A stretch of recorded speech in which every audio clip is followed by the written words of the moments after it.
Hello again, everybody. This is Michael, KE4EST. And in this video, I want to go over on this Amiko receiver how we can add in information, like if you want to change the PID information, the PID, like audio, video PIDs, stuff like that, the transponder information. Let's go over that, kind of get more detailed on that, so you'd more likely know how to set that up. Sometimes you've got transponders that you can't get the blind scan in, or sometimes you've got some information all on the same transponder, but say you've got something that's got a video of something, and of course this has to all be on the same transponder, and you want the audio from a different channel or something like that, or whatever. As long as it's all in that same stream, you can go in and edit the audio PID and pick up the one that's supposed to be for another channel, put it and save it, and then you have video from one and audio from another channel kind of combined into one. It's kind of a neat little trick. And sometimes you just want to enter everything in yourself, or you want to experiment around with it or whatever. Now here we've got I'm using 125 West as an example. Of course this will work on any of them, and this will work on most of the Amiko boxes. It won't work on anything like an A3 or an A4, an A4K, any of those, but the the mini HD REs, the SEs, the micro HD SE, HD 8150, HD 8140, and I can't think of them all off the top of my head right now, but this will work on several of those. But you come in here, let's just start from scratch here.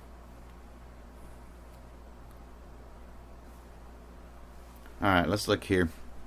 We've got, of course, say you didn't have a channel programmed in. You don't necessarily have to have a channel programmed in. We'll go to menu, and then you'll go to installation, which will be, of course, hitting the OK button on the remote. Satellite installation, so hit the OK button again. And you'll come up here, and like I said, using 125 West for an example. And say this was used for example right now. Say this right here, and you can see over on the, if you look over on the right hand side, you can see transponder scan, transponder edit, and it's got the green and the yellow there, the orangish yellow. That corresponds to the buttons on the remote, the multifunction buttons. If you look down at the bottom of your remote, you'll see a red button, a green button, a yellow button, a blue button, and a white button, and those all correspond to the red, green, yellow, blue, and white on the screen over there. So let's say we come down here and we pick a transponder. Let's say we pick this one, and you're wanting to, well, why is that transponder so weak? Oh, I see which one. It's 175. Anyway, getting off topic here. So we go and we want to change something about this one right here. Alright, so if you look over there, you see transponder edit. So just hit that yellow button on the remote. Okay, now right here you can go down and you can change this, and you have to enter it in like this 12175. You have to enter it in from the well, you can actually, I think, use left and right arrows, but that could take a while.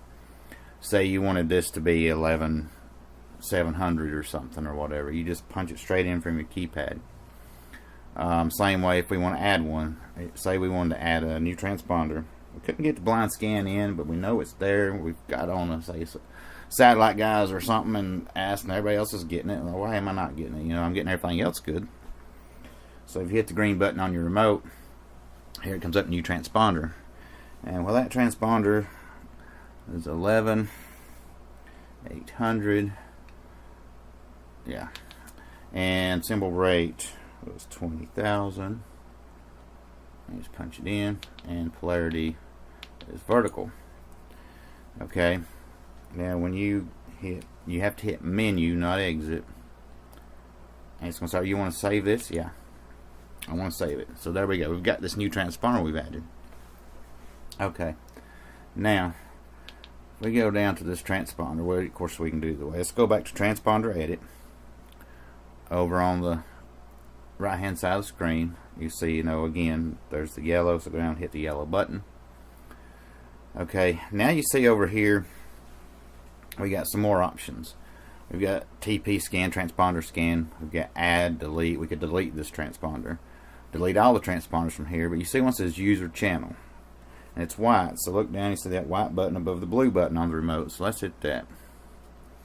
And here we go. This is going to give you all this stuff here, your PIDs and everything. So you can set the video type, you know what it should be here. Of course, there's only 3 types this receiver will decode. So you pick one of those. You go down here and you know what the video PID, and a lot of times it'll put in just like 8191. It's just this default thing. So you come in and you say I want to change it. So you change it right here, whatever you want to put in. And then the audio type, you know, is it Dolby Digital, is it MPEG 1 or 2? And then here's for your audio PIDs and PCR right here. You just punch it in, you know, right straight from your remote, or you could do it the really slow way with left and right arrows. But we'll go in, you know, and punch it in. And then when you're done, say we want this one to be that. Hit menu, and it'll save it to that. And you say, well, it didn't ask me if I wanted to save it. If you go back and look, you see it's still there. But it's holding it right now in temporary RAM. And we hit menu, and there we go, it's saved in. So let's go back and look and see if that's still there. Let's check it out. Let's go back to transponder, edit, the yellow button, and then let's hit the white button, and you see it saved it. Why this thing sometimes, you know, it's really all in software. Whoever wrote the software for it, they forgot to put a prompt here saying, we're going to save this, are you sure, or whatever. It just automatically saves it. And even from here you can add a channel. You go down, add channel, and you start, you know, all over here. So, you know, and put you a new transponder in or whatever. And what it's going to do is take you back to this screen, say, hey, I want to add, you know, or whatever you want to do. I just hit the exit there. It's the reason I never say, you know, if you watch my other videos, don't just hit exit. It takes you straight back to, you know, viewing live TV. And if you was in some menus and there's sub menus and you want to look at stuff, and you just hit menu to go back one or menu to save. But I think that pretty much covers everything. It goes in and shows you how to add the transponder, how to change transponder information, how to, you know, enter your PID information and all that stuff if you want to change some stuff. So I hope somebody found this information useful. And as always, if you liked it, hit that like button. If you've not done so already, subscribe. And I'll catch you in the next video. 73, everybody. This is Michael, KE4EST.